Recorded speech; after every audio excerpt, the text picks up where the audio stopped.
Warahmatullahi Ta'ala wabarakatuh. Tuan-tuan dan puan-puan yang dirahmati Allah sekalian, sempena bulan Ramadan yang mulia ini, marilah kita sama-sama bersembang, kita sama-sama berbual santai dengan mungkin peringatan-peringatan ataupun sedikit perkongsian daripada apa yang bakal saya perkatakan hari ini, iaitu tentang hati.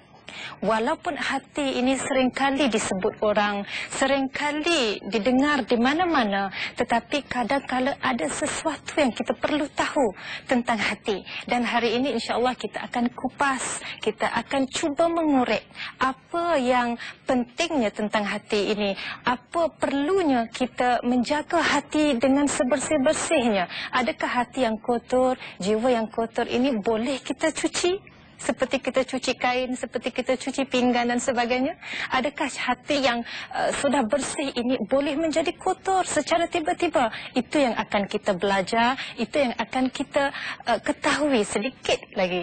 Ya, tuan-tuan dan puan-puan, Rasulullah SAW telah bersabda yang bermaksud, ketahuilah bahawa di dalam jasad manusia ini ada seketul daging, juga disebutkan sebagai segumpal darah. Kecil saja tuan-tuan dan puan-puan, dia tidak besar. Sebab itu kalau kita terasa hati dengan orang, kita kata kita kecil hati, kita tak kata kita besar hati.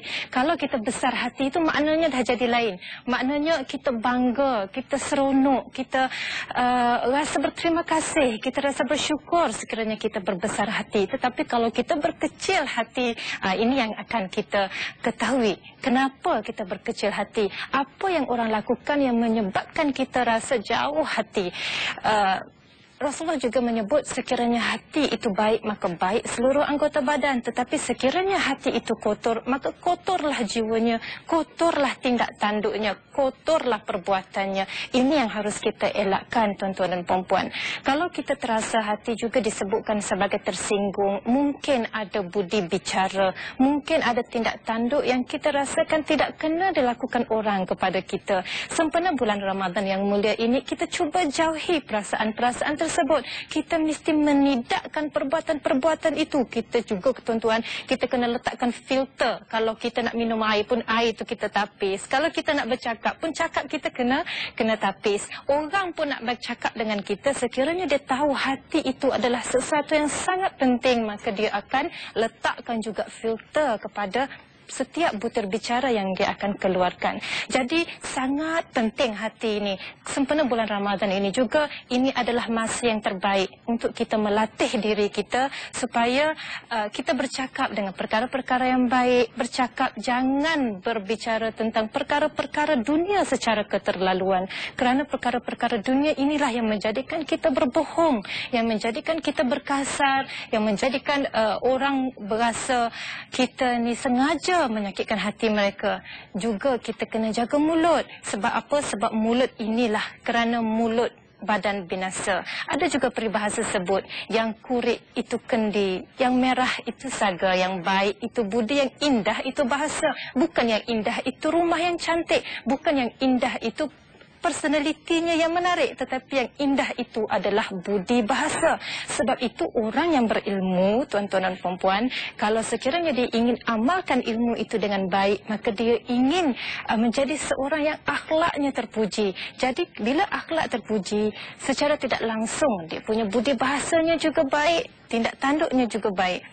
Di dalam diri manusia ini ada dua bentuk kategori, iaitu dinamakan sebagai spiritual dan mental, rohani dan jasmani. Jadi kita kena bezakan yang mana jasmaninya, yang mana rohaninya. Sebab yang jasmani ini kita boleh nampak, tuan-tuan. Kalau anak-anak kita berjalan sengit sebelah, kita boleh nampak kenapa kakinya ni tidak betul, kenapa terpijak paku ke ataupun terpijak apa yang tidak kena. Sebab itu dia jalan sengit, kita boleh nampak. Ini yang kita namakan sebagai jasmani. Ataupun kalau hari itu bangun tidur, lepas bersahur, tidur balik, bangun tidur, matanya merah, sakit mata rupanya. Jadi kita boleh nampak matanya sakit.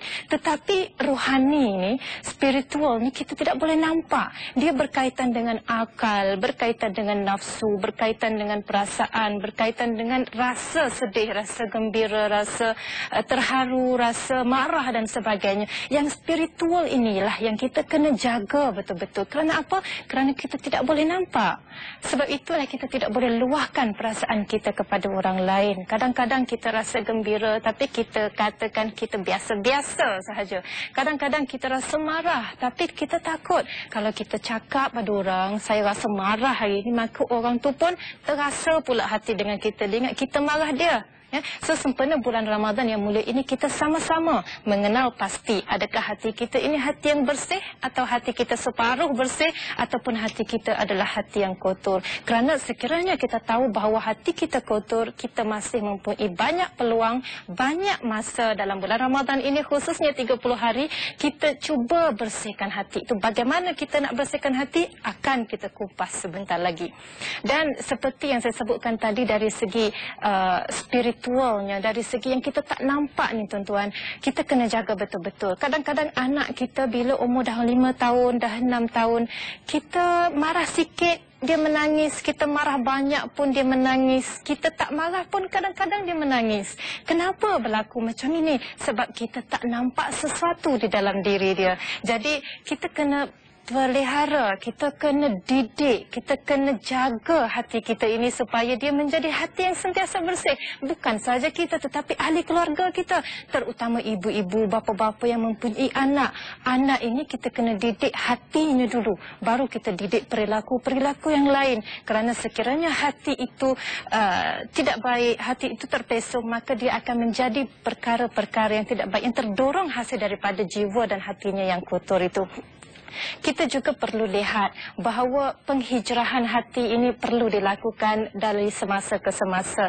Sebab kita tidak boleh jamin bahawa hati kita sentiasa baik. Bagaimana kita nak hijrah hati? Kita kena tahu cara-caranya. Sebab kalau kita tidak tahu caranya, maka kita akan melampaui apa yang dikatakan sebagai penghijrahan. Dan insya-Allah kita ketahui seterusnya apa yang dikatakan sebagai penghijrahan hati.